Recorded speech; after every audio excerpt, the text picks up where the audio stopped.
Friends, hello. We hope you enjoy listening. Kevin was walking Alyssa arm in arm toward the restaurant entrance when he heard that familiar engine sound. His wife's silver Mazda eased to a stop beside them, and the world around him seemed to slow down. That's it. The end. Sweat slid down his back even though the evening was cool. Alyssa was saying something about the new menu, about oysters and wine, but her voice turned into a distant, muffled hum, like a glass wall had dropped between them. He stared at the driver's door and braced for a disaster. Any second now, Helen would burst out, charge at them with yelling, cursing, maybe even swinging. She'd make a scene for the whole street. People would stop and start recording. Some would shake their heads with sympathy. Some would smirk in satisfaction. He could already see it in detail. Helen screaming, crying, smearing mascara down her face. Alyssa backing up, going pale, trying to get away, and him having to choose. Kevin was ready for all of it, or he thought he was. The door opened. Helen stepped out unhurriedly, adjusted the purse on her shoulder, such a simple, everyday motion. She closed the door with a soft click, pressed the key fob, the car blinked its lights, and only then did she look their way. Kevin instinctively straightened up, bracing for the hit, but Helen didn't move. She just stood there and looked, long, studying. Her face was calm, no anger, no tears, none of the despair he'd expected to see. She was looking them over the way someone looks at a store display. Kevin cracked first. He let go of Alyssa's elbow and took a half step to the side, his throat tight. "Hi," Helen said. Her voice was even. No tremble, no poison. The same plain, weekday tone she used in the mornings when she asked what kind of coffee he wanted. Alyssa froze beside him, like she'd stopped breathing. Kevin opened his mouth, scrambling to find words, any words. "Have a good night," Helen added. She gave the slightest nod to both of them and walked down the sidewalk. She didn't run, didn't dart away. She walked calmly, with a light, almost weightless step. Her heels clicked steadily against the pavement. She didn't look back once. Kevin watched her go, feeling everything inside him flip and tighten into a hard knot. This was wrong, completely not how he'd pictured it. Helen was supposed to scream, sob, demand explanations, fight. She was supposed to show that it hurt. She just walked past, like he was a stranger. And that hit harder than any meltdown ever could. "Listen." Alyssa's voice cut through the cottony haze. She was fiddling with the strap of her purse, biting her painted lip. "Maybe we shouldn't go in tonight? That was awkward." "Why?" Kevin turned to her, but he still saw Helen's calm expression in his head. "Well, you saw her. Maybe we should reschedule?" "No." He shook his head and forced a smile. "It's fine. Let's go. We're already here." They went into the restaurant. They sat at a window table. Kevin had reserved it ahead of time, wanted to make an impression. Alyssa studied the menu with bright enthusiasm, commenting on every dish. Kevin nodded, pretended he was listening, but her words slid right past him. The server brought wine. Alyssa clinked glasses with him and smiled. Kevin took a sip, then another, but the wine didn't help. The scene kept replaying. Silver car, Helen stepping out with that kind of calm, like she was walking out of her own living room. "She said it's the best collection in 3 years, can you believe it?" Alyssa chirped. "Kevin, are you even listening to me?" "Yeah, of course. The collection. Great. You're kind of not here." She leaned closer, touched his hand. "It's because of that, isn't it?" "I'm fine," he lied. "Just tired." But nothing was fine. Alyssa talked about a friend who was going to Bali, about a new yoga studio. Kevin nodded automatically, but his mind was somewhere else. What was that? Why did Helen act so weird? "Hi, have a good night." Like there hadn't been 17 years of marriage between them. Like he hadn't destroyed their family. A freak-out would have meant she still cared. But that indifference said he didn't mean anything to her anymore. Nothing at all. Kevin drained his glass and poured more. "Hey, easy." Alyssa wagged a playful finger. "You're driving." "We'll take a cab," he muttered. She shrugged and went back to her salad. Kevin looked at her, bright, young, put together. Hair styled in waves, makeup flawless, the dress hugging her figure. She laughed at his jokes, admired his success, looked at him like he was the center of the universe. That was what pulled him in at that party 6 months ago. She saw him as a man, not just a husband who was supposed to take out the trash and fix the faucet. But now he suddenly caught himself realizing he couldn't even remember what they usually talked about. Clothes, restaurants, trips, office gossip. Alyssa never asked how he was really doing. She was like a pretty picture, nice to look at, nothing to talk about. And Helen used to know everything about him. She understood him without words. When did that change? 3 months ago, when he was packing his things, he'd been waiting for a different reaction too. Early October, a rainy gray evening. Kevin stood over an open suitcase, folding shirts one by one. His hands were shaking. Helen appeared silently. "So you're leaving," she said. Not a question, a statement. "Yeah, I'm sorry. I need to do this." He'd been waiting for an explosion. Tears, accusations, begging him to stay. Any wife would, right? But Helen stayed quiet, then just nodded. "Okay. Leave the keys on the dresser." Kevin froze with a shirt in his hands. "That's it?" "What am I supposed to say, Kevin? You've already decided. You're packing without asking what I think, so you don't care what I think." "I thought," he trailed off, "that I'd cry? Beg? Cling to you?" There was no anger in her voice, just tired understanding. "No. If you want to leave, then leave. I'm not going to hold on to someone who doesn't want to be here." It stung more than he'd expected. He wanted her to fight for him. He wanted to feel important, irreplaceable. He wanted someone to prove to him that he was making a mistake. Helen was just letting him go, easily, like he wasn't something valuable to her. "How are you going to tell Tyler?" she asked, and for the first time, an emotion flickered in her voice. "Worry. I'll talk to him myself. Tomorrow." "Okay. Just not in front of me, all right?" She left the room. Kevin heard her footsteps down the hallway, the sound of running water in the kitchen. Normal sounds. Helen was making herself tea, like she did every evening, like nothing was happening. Back then, it had felt almost insulting. He expected drama and got ordinary life. The talk with Tyler the next day was rough. Their son was 17, and he wasn't stupid. He listened in silence, sitting on his bed with his arms crossed.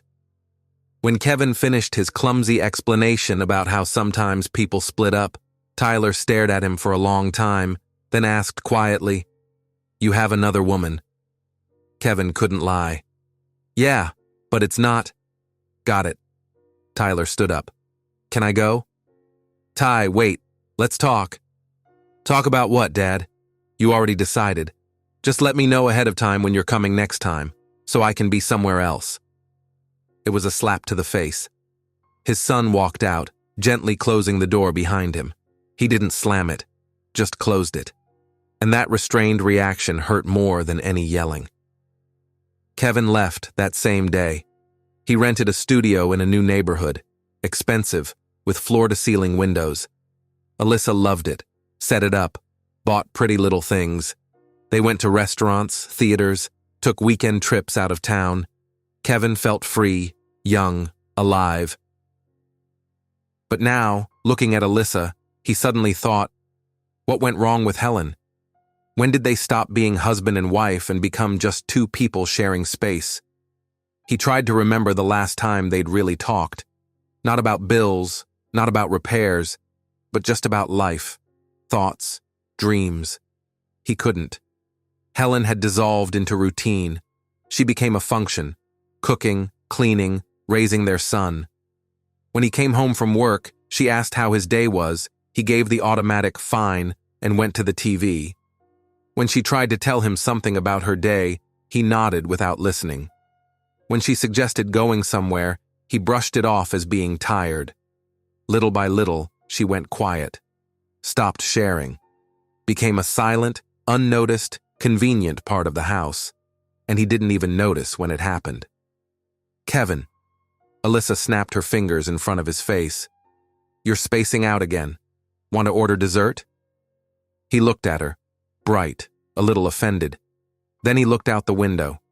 A light rain was falling. People hurried by under umbrellas. Somewhere out there was Helen, the woman who'd walked past them today like they were strangers. And for some reason, that was the one thing he couldn't stop thinking about. For a week after that night, Kevin couldn't settle. The scene outside the restaurant played in his head over and over. Helen's calm face, her steady voice, that look, so indifferent it made him want to scream. Alyssa noticed and got hurt. They fought for the first time since he'd moved out. She called him selfish, said she was tired of competing with his past. Kevin tried to explain himself, but the words sounded fake even to him. In the end, he bought her a bracelet, gold, expensive, and Alyssa forgave him, hugged him, kissed him. But something inside him tightened in a sour, ugly way. Helen had never demanded gifts as an apology. He caught himself comparing them, constantly, in everything. Alyssa rarely cooked. She preferred ordering in. Helen set the table every night, even if she was just boiling pasta. Alyssa fell asleep with her phone in her hand, scrolling social media. Helen read books before bed and told him the plots, even though he hardly ever listened. Alyssa loved loud parties. Helen preferred quiet evenings or walks, just the two of them. They're just different women, Kevin told himself. I chose a new life. But the new life wasn't bringing the happiness he'd expected. The calls with Tyler weren't easy either. His son answered in one-word replies, refused to meet up with him using different excuses. Kevin understood they were excuses, but he didn't want to push. He needs time, he told himself. But time went by, and the distance only grew. The second time he saw Helen happened by accident, a month later. Kevin went to the mall to buy a new suit. He had an important presentation coming up. He wandered between racks when, out of the corner of his eye, he noticed a familiar silhouette in the women's section across the aisle. Helen was standing by a mirror, trying on a blazer. But this was a different Helen. The hair she always kept in a ponytail was now cut to her shoulders, styled in messy waves. A light touch of makeup brought out her eyes. The blazer was a vivid, tailored blue. She used to wear black and gray, practical, quiet, meant to disappear. There was a smile on her face, and she wasn't alone. A sales associate stood beside her, animatedly explaining something, gesturing. Helen nodded and laughed. Easy, open, nothing like the way she'd laughed in the last years of their marriage. Kevin froze, clutching his suit jacket to his chest. When had he ever seen her simply happy? Not tired, not worried, just happy, lit up from the inside? He couldn't find a single memory like that. In the last few years, Helen had been like a shadow, present but not living. And now, she was glowing. Kevin took a step back, instinctively ducking behind a rack. He didn't want a conversation. He just watched as she bought both blazers, paid, took the bags, and headed for the exit with a light, confident stride. Nothing like the Helen he was used to. What happened to her?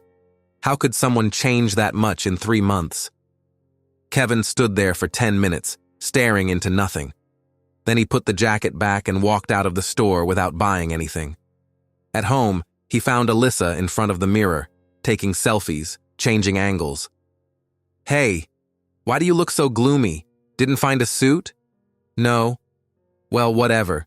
Tomorrow we'll go to another store. Look what dress I got. She spun for him, short, pink, covered in glitter. It's Katie's birthday on Saturday. We're going together, right? Mm-hmm. He went into the kitchen and grabbed a beer. Kevin, what's going on? Alyssa followed him, propped her chin on her hands. Nothing. I'm tired." "There you go again with your tired." She pouted. "Maybe we should go somewhere. Miami, maybe. Or Cancun. You'll rest. Clear your head. We're sitting here like we're a couple of old people." Old people. He was 47. She was 29. 18 years apart. When they first started seeing each other, it had seemed like nothing. But now it showed up constantly, in what they talked about, what they cared about, their pace of life. Alyssa wanted fun, travel, parties. He wanted peace. "We'll see," he said evasively. She got offended and went into the bedroom. A minute later, loud music started blasting from in there, and Kevin's head began to ache. He stepped out onto the balcony for a cigarette. The city kept living its life. Somewhere out there was Helen, this new Helen he didn't know, laughing, buying bright clothes, looking happy, without him, and it burned more than he was willing to admit. 2 weeks later, they ran into each other again, face to face. Kevin ducked into a pharmacy to get something for a headache. His skull was splitting after another sleepless night. Alyssa had thrown a fit because he forgot to give her friend a ride. She screamed, accused him of not appreciating her, not loving her, only thinking about himself. In the end, he just left, slamming the door. The pharmacy was quiet. The pharmacist, an older woman, was slowly stocking something on a shelf. "Do you have a prescription?" she asked. "No, it's just a regular painkiller." "We don't sell that without a prescription." Kevin rubbed his temples. "Okay, then what do you have over the counter?" The pharmacist started listing options, and then the door opened and Helen walked in. She didn't notice him right away. She headed for the vitamins. Then she turned, and their eyes met. Surprise flashed across her face, then almost instantly turned into a calm, polite smile, the kind you give an acquaintance you run into by chance. "Hi," she said evenly. "Hi," he answered, and his voice betrayed him, wobbling. A thick pause hung between them. The pharmacist looked from one to the other. "How are you?" Helen asked, and there was neither warmth nor coldness in her voice. "Fine. You?" "Good." Her smile widened, and there was so much sincerity in it that something tightened inside Kevin. She was telling the truth. He could see it. She really was good. Without him, without their marriage, without 17 years together. "I'm happy for you," Kevin forced out. "Thanks." Helen nodded, took a bottle of vitamins off the shelf, and walked to the counter. The pharmacist rang her up. Kevin stood there beside them, feeling like an idiot. He should say something. "How's Tyler?" he pushed out. "He's good, studying for exams. He doesn't want to talk to me." "I know." "Maybe you could talk to him, explain." "Explain what, Kevin?" Helen turned, and for the first time, an emotion flickered in her eyes. Not anger, not hurt, tiredness. "That his dad left the family for a woman 15 years younger than me? Tyler isn't a little kid. He understands everything on his own. Time will either heal it or it won't, but that's between you two." She paid and took her bag. "Take care of yourself," she said, and headed for the door. "Helen, wait." Kevin stepped after her, but she was already opening it.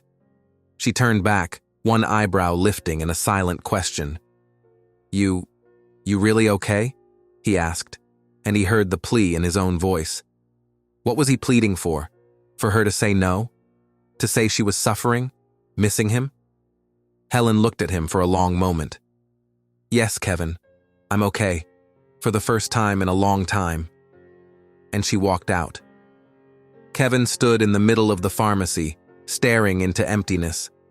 The pharmacist cleared her throat delicately. "Did you pick something?" "Yeah." He pointed at the first box he saw, paid, went outside. His head was still splitting, only now it wasn't from Alyssa's meltdown. It was from the realization that Helen had truly let him go, completely, for good. And for some reason, it was unbearable. That evening, he tried calling Tyler, Once, twice, 3 times, his son didn't pick up. He texted, "Tyler, let's meet up. I miss you." A reply came an hour later. "Busy. Later." Later. When was later? Kevin lay down on the couch, staring at the ceiling. Alyssa clattered around in the kitchen. Something banged, loud music played. It used to feel cute. Now it annoyed him. He closed his eyes and pictured a different scene, the apartment he used to live in. Helen in the kitchen, making dinner in silence. Tyler at the table, doing homework. Himself walking in after work into a warm home where he was expected, where he mattered, where he was needed. But that picture didn't exist anymore. He'd destroyed it himself, and only now was he starting to understand what he'd lost. Alyssa peeked into the room. "Kevin, I ordered pizza. You want some?" "No, I'm not hungry." Again, with the not hungry. She sighed, offended. The door shut. The music got louder. Kevin lay in the dark and thought about Helen's words. For the first time in a long time. So being with him had been bad for her? So all those years she'd been unhappy, and he hadn't seen it? Or he hadn't wanted to see it? His phone buzzed. A message from Tyler. Kevin unlocked the screen fast, hoping his son had changed his mind. But it was a photo. Helen and Tyler at a cafe, both smiling. There was someone else at their table. A man. His face didn't make it into the frame, only the edge of a shoulder and a hand. Caption: "Had a good evening." Kevin zoomed in. Helen looked truly happy, not like in the family photos from the last few years with that stretched, camera-ready smile, but genuinely, openly. Her eyes were bright. Who was the man sitting with them? Kevin's chest tightened, not just with worry, with jealousy. Sharp, burning, irrational. He typed, "You both look good," and sent it. Tyler read it, but didn't reply. Kevin threw the phone onto the pillow. The photo stayed in front of his eyes, Helen's smile, some other man's hand beside her. And Kevin was lying here in an unfamiliar apartment, next to a woman he had nothing to talk about with. And for the first time in 3 months, he let himself think what he'd been stubbornly avoiding. Maybe he'd made the biggest mistake of his life. And it was already too late to change anything. The next 2 weeks dragged by, miserable. Kevin kept checking his phone. Maybe Tyler would text. Maybe Helen would reach out somehow. But the silence was deafening. Things with Alyssa got worse. She felt his distance and responded with tantrums, demanded attention, made jealous scenes. "You don't love me at all," she screamed after he refused to go out again. "I'm just furniture to you." The word hit. That was exactly how he'd treated Helen the last few years, like part of the room. Convenient, familiar, invisible. And now Alyssa was accusing him of the same thing. "Don't say stupid stuff," he answered, exhausted. "Stupid stuff?" Alyssa snapped.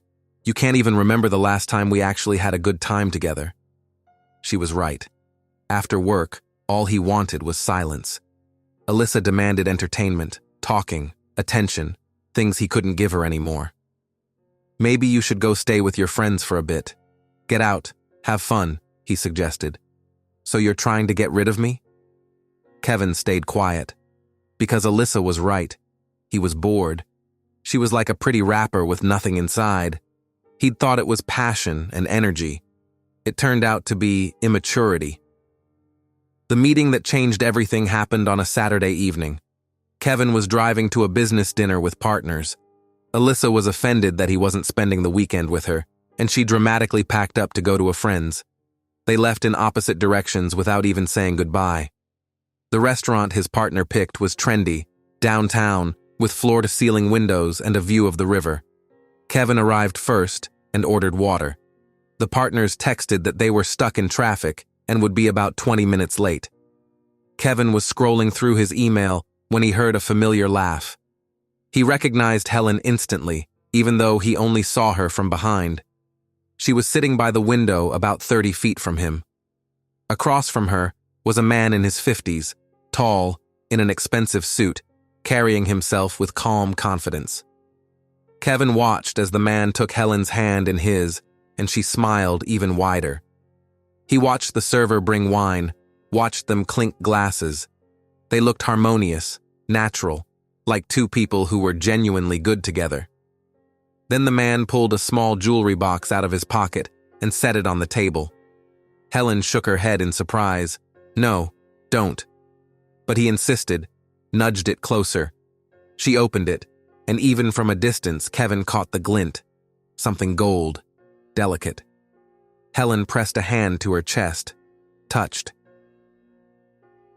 The man stood, walked around the table, and kissed her, tenderly, with respect.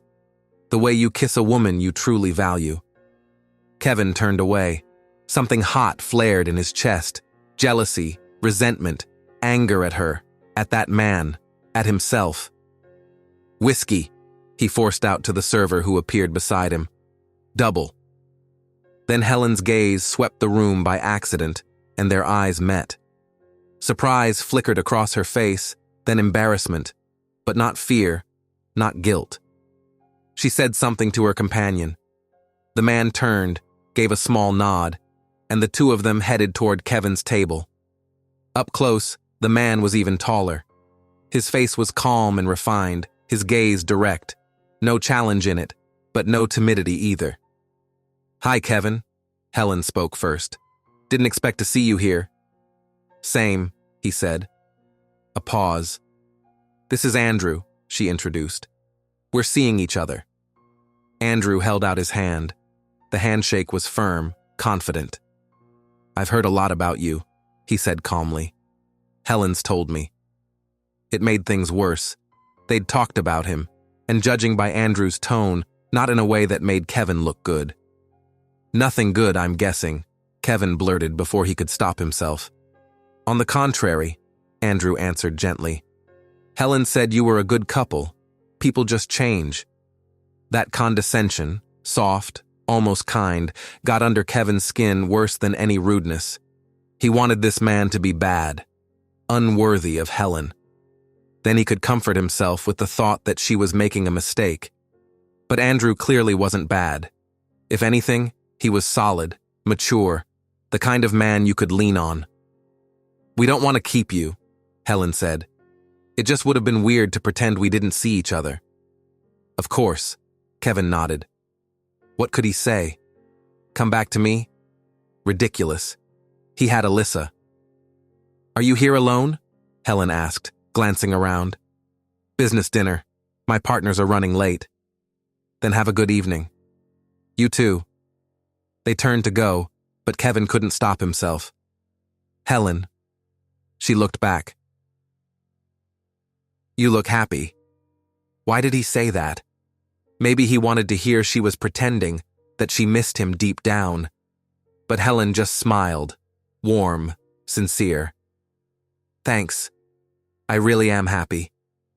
And they walked away. The server brought the whiskey. Kevin knocked it back in one swallow, not tasting a thing. His partners texted that they were completely stuck and suggested rescheduling. He replied automatically, barely seeing the screen. He sat there and watched as Andrew helped Helen slip on a wrap, held the door for her, placed a hand on the small of her back, careful, protective. Watched her walk beside him light and free, without tension. Then they were gone, and Kevin was left alone. He paid and went outside. The evening was warm, music played somewhere, couples strolled along the river. His phone buzzed. A text from Alyssa. "Staying at Katie's tonight. Don't wait up." He slid the phone into his pocket without answering. Lit a cigarette with shaking hands. Helen was happy with someone else. The woman he'd left his family for was crashing at a friend's and didn't even miss him. His son wouldn't pick up. What did he have left? An apartment that smelled like someone else's perfume. Work as his only excuse to exist. And the crushing awareness that he'd lost something important. Something he could never get back. Kevin called Tyler. After the 5th ring, voicemail. "Tyler, it's Dad. I know you're mad, but I'd really like to talk. When you're ready, I'll be here." He hung up. No message listened notification came. He ordered a cab and went home, back to the apartment he now called home, even though it wasn't. Home is where someone's waiting for you. And here, there was only beautiful, empty, and unfamiliar space. That night, he didn't sleep. He lay in the dark, replaying the evening. Helen's face, calm, happy. Andrew, steady, solid, their hands on the table. When was the last time he'd looked at Helen with that kind of warmth? When had he held her hand just because? When had he said he loved her, not on autopilot before bed, but honestly, looking her in the eye? Years had gone by, and Helen had waited for attention, warmth, closeness, and gotten only a tired an irritated later, an indifferent nod. And in the end, she stopped waiting. At 2 a.m, Kevin opened old photos, him and Helen on vacation, 10 years ago. Both young, happy, Helen pregnant, rubbing her belly, a family picture, 3 of them by the Christmas tree. Helen looked tired, but happy. He had his arms around her and their son. When had he stopped hugging her for real? When it wasn't for a photo? He turned off the phone and closed his eyes. Until morning, he lay in the dark thinking about how he'd destroyed the only thing that mattered. Now it was too late to change anything. After that run-in at the restaurant, something inside Kevin broke for good. He went to work, smiled when he needed to, but everything was mechanical. A cold emptiness moved in and stayed there. Alyssa was reacting worse and worse. Her blow-ups became daily. "Do you even love me?" she asked one evening, standing in the middle of the living room. "Be honest." Kevin sat there staring at the blank TV. He stayed silent because he didn't know the answer. Or he did, but didn't want to say it out loud. "Exactly." Alyssa's voice shook. "You never loved me, did you?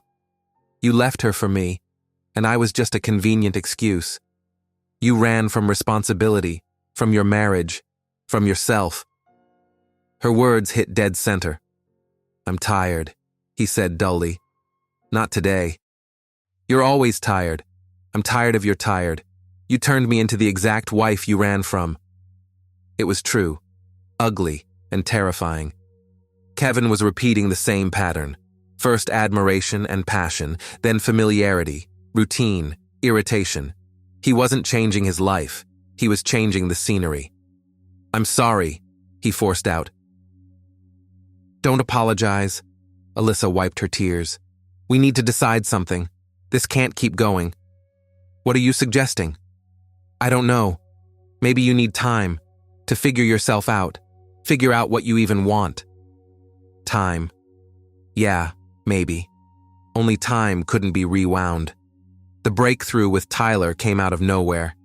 Kevin was driving home from work when his phone rang. Unknown number. "Dad." Tyler's voice was tight, scared. Kevin braked hard onto the shoulder. "Ty, what happened?" "I got into trouble. Can you come?" "Where? Where are you?" "By the subway, exit 3. "I'm coming. Don't go anywhere." Kevin tore across the city. His heart was pounding in his throat. 20 minutes later, he pulled up and saw Tyler on a bench, shoulders slumped, head down. 2 older guys stood nearby, smoking. "Is that your dad?" one of them asked. "Yeah." Tyler stood up. "Listen, man." The guy stepped closer. "Your kid broke our friend's phone. Accident, sure, but it's an expensive phone. You need to cover it." "How much?" $1,300. $1,300 for a phone? Latest model. "You don't have to pay," the guy shrugged. "Then we'll handle it another way." Kevin got it. A straight-up shakedown. Tyler had been in the wrong place at the wrong time. He could have called the cops, but the guys clearly weren't alone, and Tyler was standing there by himself, terrified. "Fine," Kevin said. He pulled out his wallet, counted bills. Exactly enough. He handed the money over. The guy counted it, nodded. "All good then." They walked off. "Get in the car," Kevin told his son. They drove in silence. Only when they were farther away did Kevin pull into a shopping center parking lot and kill the engine. "Talk to me." "I was walking home from a friend's." Tyler's voice shook. "They came up, started messing with me. One shoved me, I shoved back. He dropped his phone. It cracked. And then they said I had to pay." "Why didn't you call your mom?" "She went out of town for the weekend with Andrew." "I didn't want to bother her." Andrew. That man was close enough to his son now that Tyler knew his plans and considered them. "And I'm okay to bother?" Kevin blurted, bitterness slipping out. Tyler turned to him. "You said you'd always help, so I called." Fair. Kevin had promised he'd be there, and today he'd kept that promise. "Thanks for coming," Tyler added quietly. "I'll always come," Kevin said, putting a hand on his son's shoulder. "Anytime, any situation. You're my son, no matter what." Tyler nodded, then turned to the window. His shoulders trembled. He was crying, trying to hide it. "Ty, I've missed you," Kevin said, and it came out rough. Tyler's voice broke. "I missed you too, Dad. I was mad, hurt. I didn't want to talk, but I missed you." Something snapped inside Kevin. He pulled his son into an awkward hug across the armrest, tight, like he hadn't hugged him in years. Tyler didn't pull away. He just sat there with his face pressed into Kevin's shoulder, quietly sobbing. "I'm sorry," Kevin whispered. "I'm sorry for everything." They sat like that without talking, just close, for the first time in months, and it mattered more than any words.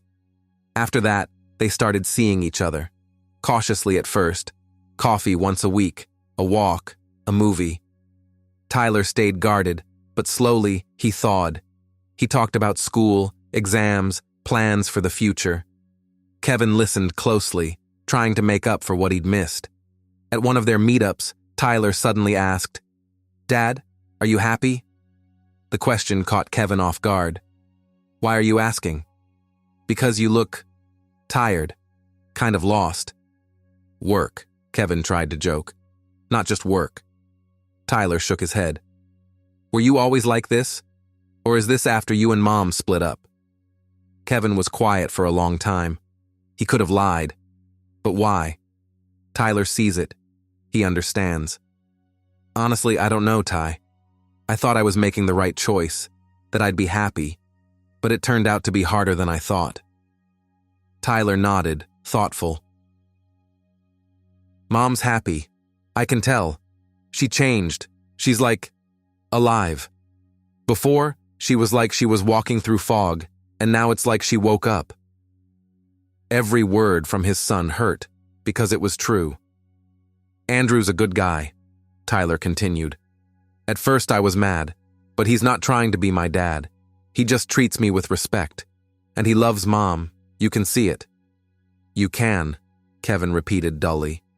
"Dad, what about Alyssa? Do you love her?" A direct question demanded a direct answer. "I don't know. Probably not. I thought I did. But it turns out I was just running. From responsibility, from myself, and she was right there. So what now?" "I don't know, son. I really don't." Tyler looked at him for a long time, then said quietly, "You know what Mom told me when you two split up? That sometimes people have to get lost to find themselves. That maybe you're looking for something, and until you find it, you won't be happy. Your mom is wise." "Yeah," Tyler smiled. "She really is." They agreed to meet the next week. They hugged goodbye, awkward but sincere. Kevin watched his son walk away and felt it. With Tyler, there was progress. Small, but important. With Alyssa, though, it only got worse. She blew up when he came home late after seeing his son. She screamed that he was spending time with his old family instead of her, that she was young and beautiful, that she had plenty of guys after her, and she wasn't going to wait around. "Then don't," Kevin answered, exhausted. "If you're miserable, maybe we should think about breaking up." Alyssa froze, stunned. "So you're dumping me?" "I'm saying we should look at this honestly. You're 29. Your whole life is ahead of you. You can find someone who'll actually love you. And you'll go back to your wife? I don't have a wife. We're getting divorced. So what? You're just going to sit alone in this apartment? I don't know, Alyssa, but keeping this going isn't fair to you. You deserve more. She stared at him for a long moment, then suddenly laughed, short, bitter. You know what's funny? You're saying the same thing your wife said. When you left her, she didn't make a scene either. She just let you go, because she wasn't going to fight for someone who didn't want to stay. Maybe she was right. Yeah. Alyssa wiped her tears. And I'll be right too. I'm not going to hold on to you. Figure out your demons, and don't call me until you do. She packed her things right in front of him, silent, focused. Makeup, clothes, chargers, all the little stuff the apartment had filled up with over the past few months. I'll get the rest later when you're not home. Alyssa, don't. She lifted a hand. We both know this is the right thing. It just sucks that it turned out this way. I'm sorry too. She left. The door clicked shut quietly. Kevin went to the window and looked down. Alyssa walked out of the building, got into a cab. The car pulled away and disappeared into traffic. That was it. 3 months of an affair he'd blown up his family for ended just as simply as it began. He walked through the empty apartment. Cold, impersonal. Catalog furniture, designer-picked art. Nothing of his, nothing that felt like home. He pulled out his phone and opened old family photos. Helen smiling, hugging Tyler. Him standing next to them with his arms around both of them. They were a family. They had been a family. Kevin sank onto the couch and dropped his head into his hands. For the first time in a long time, he let himself feel it all, fully. Pain, shame, regret, being lost. He didn't shove the thoughts away, didn't hide in work or alcohol. He just sat there, realizing the scale of what he'd done. He'd destroyed 17 years of marriage for a 3-month affair with a woman he didn't even love. He'd lost his son's respect. He'd let his wife go into someone else's hands, someone who turned out to be more worthy, more attentive.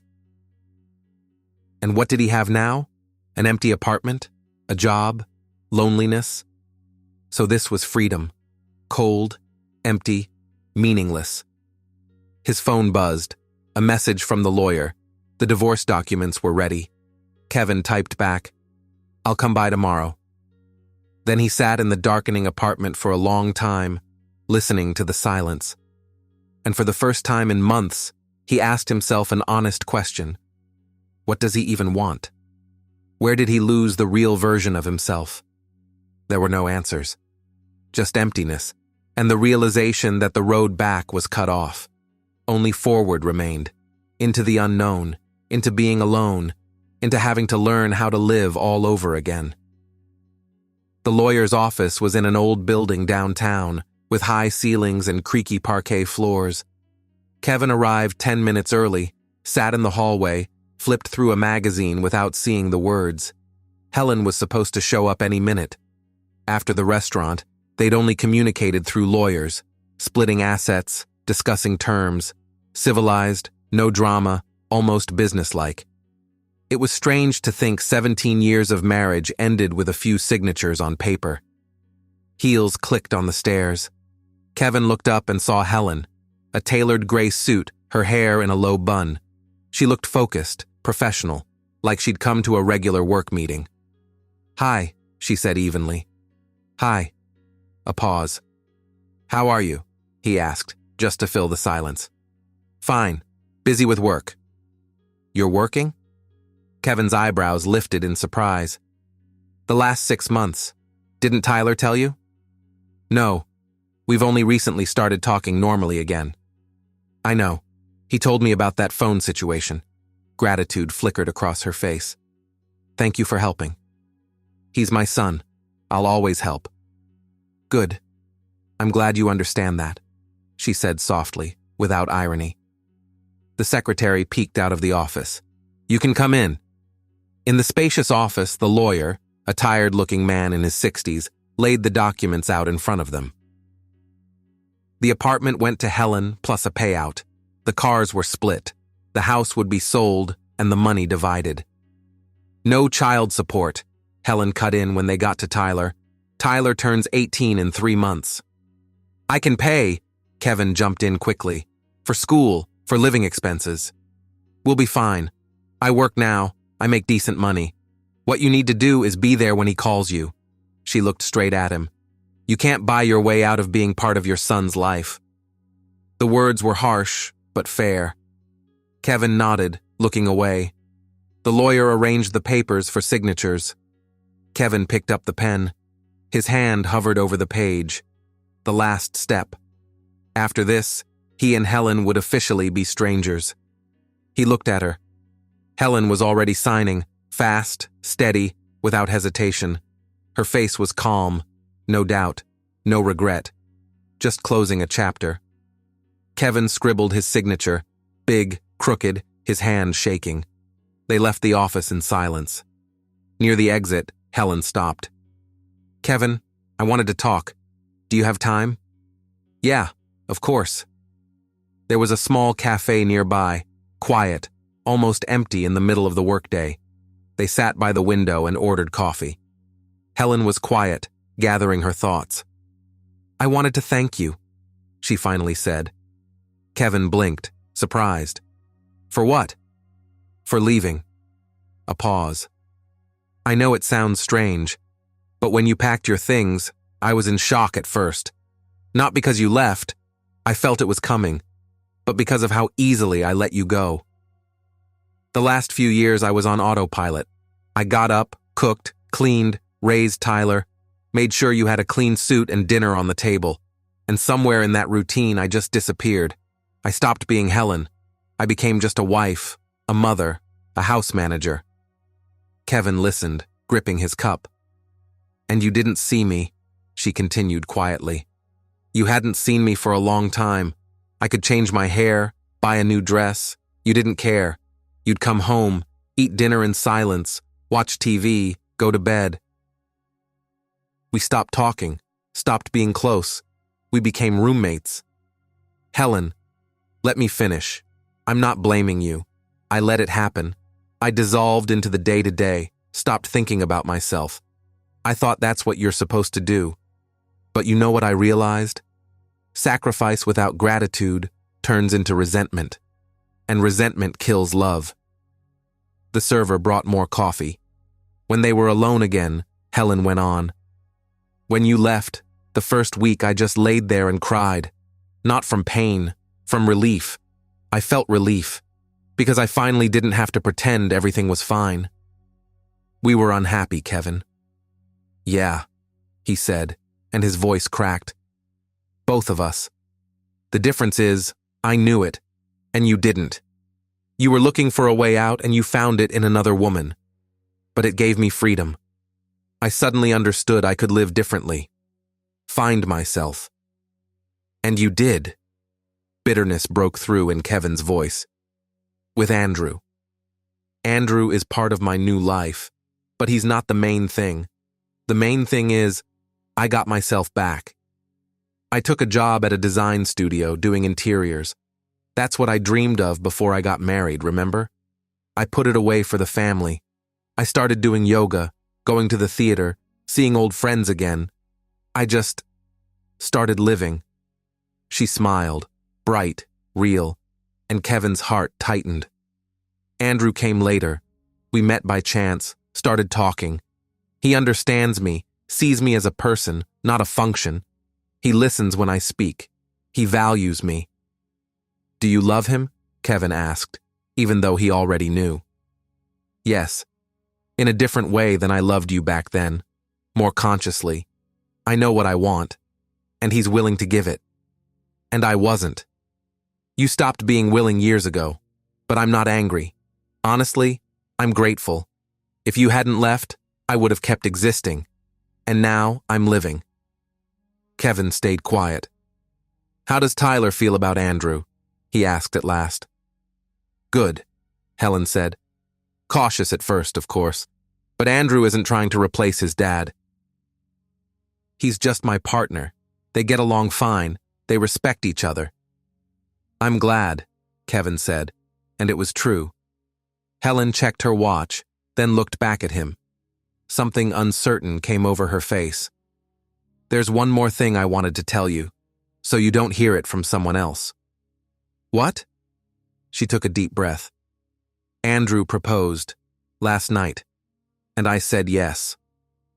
The world seemed to tilt. You're getting married? Yes. Not right away. We'll wait until the divorce is officially final, then probably in about 6 months. Tyler's going to be my witness. Kevin felt everything inside him clamp down. In 6 months, she'd have a new husband, a new life, and he would be alone. Congratulations, he forced out. I wish you happiness. Thank you. Helen covered his hand with hers. Kevin, I really do want you to find your happiness too. Find yourself. I get it now, he blurted. Too late, but I get it. What do you mean? He looked into her eyes, gray, calm, wise.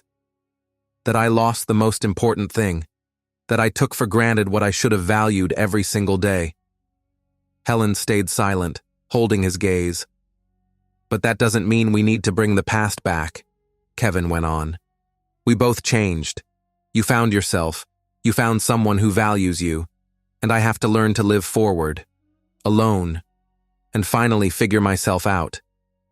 You'll be okay, she said softly. You just let yourself get lost, but you'll find the way if you're honest with yourself. They finished their coffee and stepped outside. They stood there in silence, not sure how to say goodbye. Take care of yourself, Helen said, and don't lose Tyler. He needs his dad. I won't, I promise. She nodded, hesitated, then hugged him quickly. Short, friendly. Kevin froze, breathing in the familiar scent of her perfume. Then she pulled back and walked to her car. He watched her get in, start the engine, drive away, without looking back. He stayed on the sidewalk long after the car disappeared around the corner. His phone buzzed in his pocket. A text from Tyler. Dad, Mom said you signed the papers. You okay? Kevin typed, I'm fine, son. Everything's fine. He lied. He didn't want to dump his feelings on the kid. The next text came right after. Want to meet up tonight? A movie or just a walk? Warmth spread through him. Tyler, his son, who no matter what, was willing to be there. Gladly. What time works? 7. I'll meet you by your place. Deal.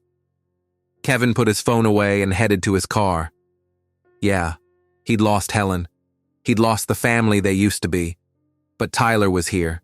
His son was willing to give him a second chance. And that was something. On the drive home, he kept thinking about Helen's words. Find yourself. Figure it out. Stop running and start living. It wouldn't be easy. But for the first time in years, he was ready to try. For the first time, he was ready to be honest with himself. A year and a half passed without him even noticing. Kevin stood by the window of his apartment, different, smaller, but cozier, and watched the city sink into evening. November had been warm and rainy. Drops slid down the glass, blurring the streetlights. He'd changed. Not just on the outside. He'd lost weight, started taking care of himself, joined a gym. He'd changed inside too. He'd learned how to be alone without panicking. He'd learned to listen to silence instead of running from it. After the divorce was signed, he sold the studio with the panoramic windows. Too many memories of mistakes. He rented a more modest place in an old building with high ceilings and wooden floors. He furnished it not with catalog furniture, but with things he chose himself. An old bookcase from a flea market, a comfortable chair by the window, a lamp. For the first time in years, this place really was his home. He worked less now. He turned down some projects. He spent the time he freed up on himself, reading, walking, going to plays. Sometimes he just sat in a cafe with a book, watching people. learning how to live again. He saw Tyler regularly, once a week, sometimes more. His son got into an architecture program and threw himself into it.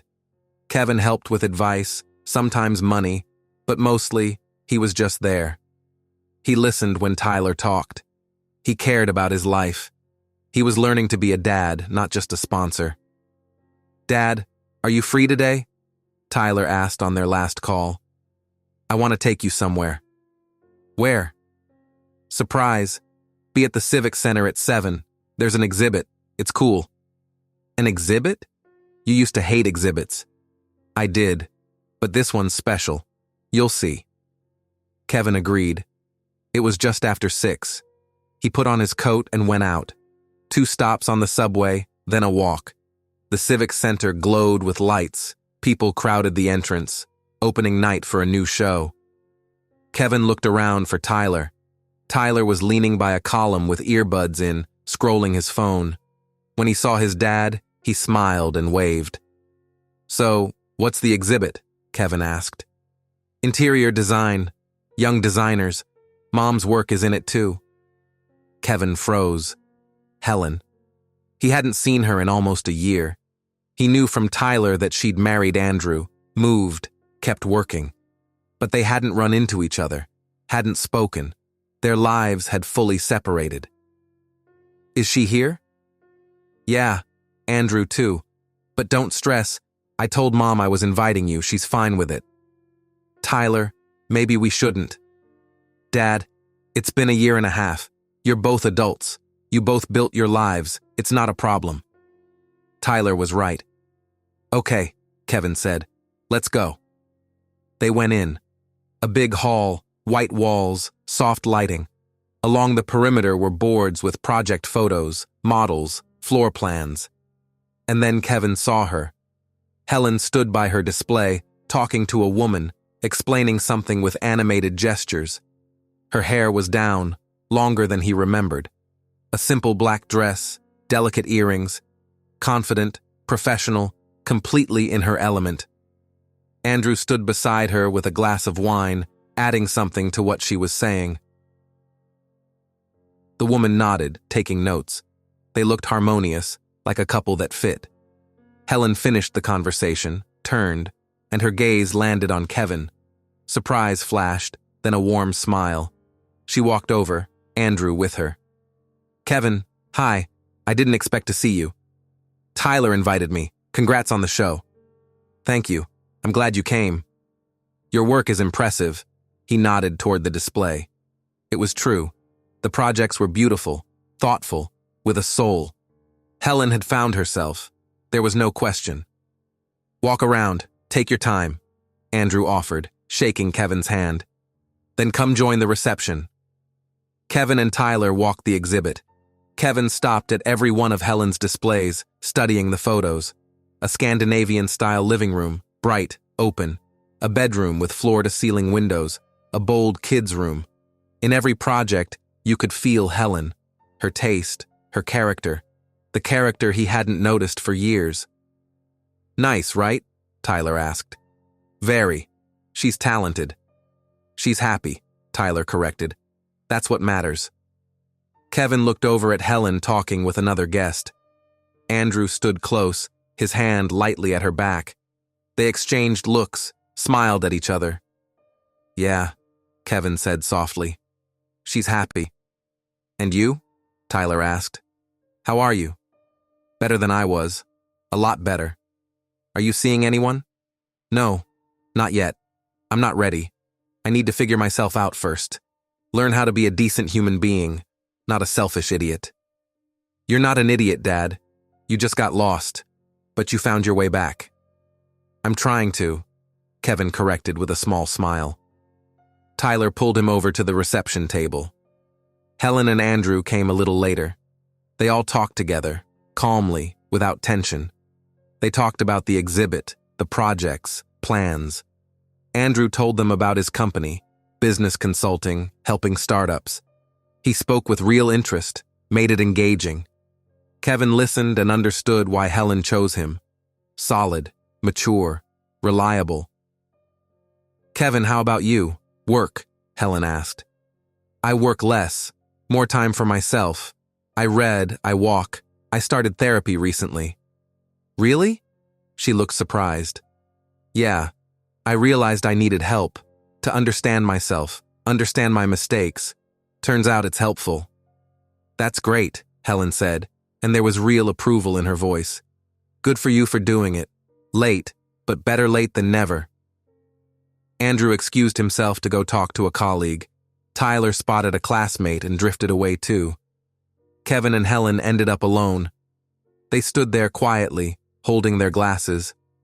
Then she asked softly, "Are you really feeling better?" "Yeah," he answered honestly. "The first months after the divorce were rough. I thought I wouldn't make it. But then I realized it's a chance, a clean start, to become a different person." "And did you? Become better?" "I don't know. I hope so. I'm trying to be honest with myself, not run from problems." "That's already progress," Helen smiled. "You used to run all the time." "I know, and it blew my life up. I lost my family. I almost lost my son. But you fixed things with Tyler. He told me. He's glad you're close again. That matters more than anything." Kevin looked at Tyler laughing with a group of students. "I don't want to let him down again." "You won't. I can see you've changed." A pause stretched out. Kevin gathered his courage. "Are you happy?" Helen held his gaze for a long moment, then looked toward Andrew as he walked back to them.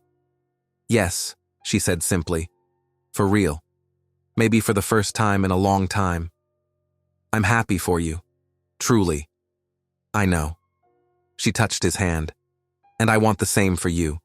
To find your happiness when you're ready." Andrew came up and wrapped an arm around Helen's waist. "We should probably head out. Work tomorrow."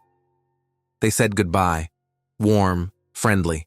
No bitterness, no unfinished business. Just two people who used to be close, peacefully living separate lives. Kevin and Tyler walked out after them.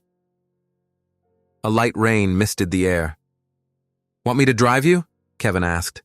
"No, I'm meeting the guys at a cafe." "Okay, have fun." "Dad." Tyler stopped him. "You really did great tonight." "For what?" "For coming. For talking to Mom like a normal person. For acting like an adult." Kevin smirked. "I'm 49, Ty. It's about time." "Not everyone learns," Tyler said seriously. "But you are, and that's awesome." They hugged. Kevin watched his son head to the subway with his friends, then walked to his car. On the drive, he kept thinking about the evening, about how calm it was, about how there wasn't even a trace of the pain that had torn him apart a year ago. There was only a quiet sadness for what he'd lost, but not regret, just acceptance. At home, he took off his coat, put the kettle on, grabbed a book, settled into the chair by the window. Silence used to crush him, make him reach for his phone, turn on the TV. Now silence felt comfortable. In it, he could think, just be. His phone buzzed, a text from his therapist. "Kevin, tomorrow is our session at the usual time. Please confirm." He replied, "Confirmed. I'll be there." Therapy helped. Not instantly, not fast, but it helped. It taught him to look at himself honestly, not hide behind excuses, not blame others. It taught him to forgive, first other people, then himself. The road was long, but Kevin wasn't rushing anymore. He was just walking it, step by step. A few more months passed. Spring came early, warm. The city turned green. Kevin sat on a bench by the river in Central Park, watching swans glide on the water. An unfinished book lay beside him, too perfect a day to bury himself in words. He was thinking about how much his life had changed in 2 years, how he'd gone from a successful but unhappy man running from himself into someone else. Calmer, more aware. Not perfect, he still snapped sometimes, still shut down. But now he saw it, admitted it, worked on it. There were no women in his life. A couple of attempts, a few dates, nothing serious. Kevin didn't rush. He knew he wasn't ready yet. He had to heal first, learn how to be whole, and then maybe build something real. No games, no illusions. His phone rang. Tyler. Dad, hey, where are you? By the river. What's up? I want to invite you to something. Mom's opening her own design studio. Presentation on Saturday. You coming? Kevin hesitated, seeing Helen again, surrounded by her new world. But then he realized her success didn't hurt him anymore. He was genuinely happy for her. I'll come, he said. Absolutely. Great. Saturday at 3. I'll send the address. Deal, son. They hung up. Kevin put his phone away and looked back at the river. Sunlight glittered on the water. Swans drifted slowly. Couples walked the path holding hands. Life went on. Not perfect, not a fairy tale, but real. With mistakes, lessons, pain, and hope. He'd lost a lot, but he'd found the most important thing, himself. And this was only the beginning. Kevin stood up, picked up his book, and started walking home. Light steps, no heaviness in his chest, no regret. A road was ahead, long, unclear, but his, and he was ready to walk it.